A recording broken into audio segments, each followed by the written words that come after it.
Microsoft এক্সেলে কিভাবে আমরা সহজেই থিমেটিক ম্যাপ বানাইতে পারি। তো আমরা ডেমোগ্রাফি অফ বাংলাদেশ এখান থেকে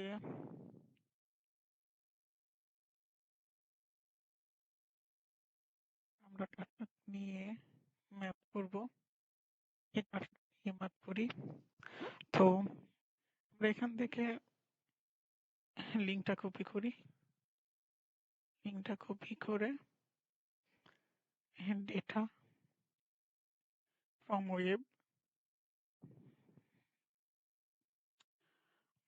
অনেকগুলো যতগুলো ডেটা আছে ততগুলোই ম্যাপে আসবে, ততগুলো এখানে শো করবে। আমার দরকার এটা টোটাল ফার্টিলিটি রেট।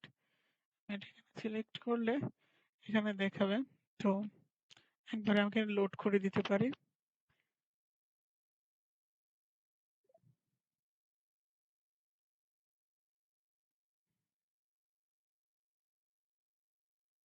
ডেটাটা লোড হয়ে গেছে।